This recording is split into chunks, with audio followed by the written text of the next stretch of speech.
साल 1990 में आई महेश भट्ट की फिल्म आशिकी तो आप सभी को याद होगी। इस फिल्म को ऑडियंस का बेइंतहा प्यार मिला था।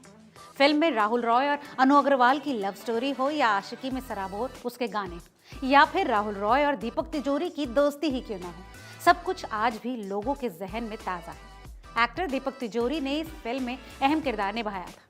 ये उनके करियर की बेस्ट फिल्मों में से एक है। अपने एक लेटेस्ट इंटरव्यू में दीपक तिजोरी ने हाल ही में इस फिल्म को लेकर कई दिलचस्प खुलासे किए, जिन्हें जानना फैंस के लिए भी बेहद दिलचस्प रहा। तो क्या कुछ बताया एक्टर ने, चलिए जानते हैं आज की इस रिपोर्ट में। नमस्कार, आप देख रहे हैं रिपोर्टर जी का सिनेमा स्पेशल और मैं हूं आपकी होस्ट लता। मंजू रामानन के साथ एक खास बातचीत में दीपक तिजोरी ने फिल्म आशिकी के दौरान का अपना एक्सपीरियंस शेयर करते हुए बताया, जब आशिकी फिल्म बन रही थी तो इसका बजट महज 40 लाख रुपए था। हमें लगा कि ये टीवी पर आएगी, जैसे गुलशन कुमार जी ने लाल दुपट्टा मलमल का बनाई थी, इसे भी उसी तरह एक छोटी फिल्म की तरह बनाया जा रहा था। हम उसी तरह की आशिकी पर काम कर रहे थे कि ये एक छोटी फिल्म है। दीपक तिजोरी ने आगे कहा कि टी सीरीज के फाउंडर दिवंगत गुलशन कुमार ने फिल्म को बनाने में अहम रोल निभाया था। उन्होंने पहले इस फिल्म के गानों को हिट बनाने पर काम किया और फिर फिल्म के प्रोडक्शन पर काम हुआ। इस बारे में और बताते हुए दीपक कहते हैं, गुलशन जी ने ऐसा किया कि उन्होंने पहले ये श्योर किया कि लाल दुपट्टा मलमल का के गाने हिट हों और फिर उन्होंने फिल्म बनाई। उन्होंने आशिकी के साथ भी बिल्कुल ऐसा ही किया। उन्होंने ये इंश्योर किया कि गाने हिट हों और फिर उन्होंने भट्ट साहब को फिल्म बनाने के लिए कहा। तो ये तो आपको याद होगा कि फिल्म आशिकी के गाने नदीम श्रवण ने कंपोज किए थे, जो कि काफी ब्लॉकबस्टर साबित हुए। गानों के चलते ही फिल्म ज्यादा पसंद की गई। इस पर दीपक बताते हैं कि जब गानों को काफी पसंद किया जा रहा था तो उसके बाद ही गुलशन कुमार ने महेश भट्ट से कहा कि अब फिल्म बनाएं। तिजोरी कहते हैं, गाने खूबसूरत थे और उन्हें पसंद भी किया गया। जब जनता ने गानों को पसंद किया तो फिल्म बनाई गई। इसलिए उन्होंने भट्ट साहब को बुलाया और उन्हें गाने सुनाए और उनसे कहा, इसके ऊपर फिल्म बनाएं। भट्ट साहब ने वास्तव में ऐसा किया और फिल्म वैसी ही बनी और बाद में भी इसमें कई गाने जोड़े गए और बाकी जो हुआ वो तो इतिहास ही है। मीडिया रिपोर्ट्स की माने तो फिल्म के बाद अनु अग्रवाल और महेश भट्ट को लेकर कई तरह की बातें भी हुई। सालों बाद अनु ने उन अफवाहों पर चुप्पी भी तोड़ी थी और खुलासा किया था कि वास्तव में क्या कुछ था।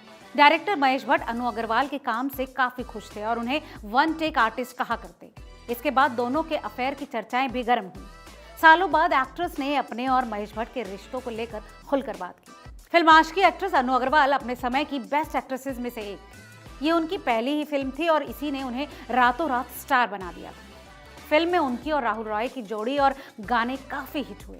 फिल्म के डायरेक्टर महेश भट्ट थे और अनु का काम देखकर वो काफी इंप्रेस हो गए। दोनों को लेकर कहा जाने लगा था कि वो एक दूसरे के साथ रिलेशनशिप में हैं। हालांकि दोनों में से किसी ने भी इस बात को लेकर अपना रिएक्शन नहीं दिया था। अब अनु अग्रवाल ने डायरेक्टर संग अपने अफेयर की अफवाह पर चुप्पी तोड़ी है। अनु अग्रवाल ने हाल ही में बॉलीवुड बबल के साथ एक खास बातचीत की, जिसमें उन्होंने कई मुद्दों पर बात की और आशिकी के डायरेक्टर के साथ अपने रिलेशन की सच्चाई भी बताई। उन्होंने कहा कि महेश भट्ट उनकी तारीफ करते थे और उन्हें वन टेक आर्टिस्ट कहते थे और लोग इसी बात से जलते थे। इस इंटरव्यू में अनु अग्रवाल ने बताया कि लोग उनके और महेश भट्ट के रिश्ते को गलत तरह से दिखाकर अफवाहें फैलाने लगे। लोगों को इस बात से दिक्कत थी कि महेश भट्ट का झुकाव उनकी तरफ आखिर क्यों है। अनु अग्रवाल ने बताया कि वो हमेशा से ही लोगों की बातों को नजरअंदाज करती रही। उन्होंने कहा, हमारे रिश्ते पर सवाल उठने लगे, वो मेरी इस तरह तारीफ क्यों करते हैं और इससे लोगों को फर्क पड़ता था। मैंने इस सब बातों को इग्नोर किया। मेरे पास बहुत कुछ था। मैं यंग लड़की थी जो अकेले रह रही थी और 22 साल की उम्र में अपनी लाइफ संभाल रही थी।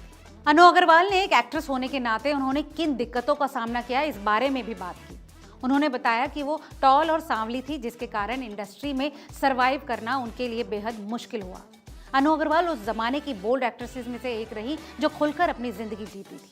खुद अनु ने बताया कि उनमें बहुत एटीट्यूड था और वो बिंदास रहती थी और बिना शर्माए आंखों में आंखें डालकर बात करती थी, खुलेआम सिगरेट पीती थी।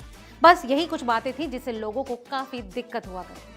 तो 90 के दशक की इस बेहद पॉपुलर मूवी के बारे में जानकर आपको कैसा लगा, हमें कमेंट करके जरूर बताएं और ऐसी ही तमाम और खबरों को देखने के लिए जुड़े रहिए रिपोर्टर जी के साथ। बहुत बहुत शुक्रिया।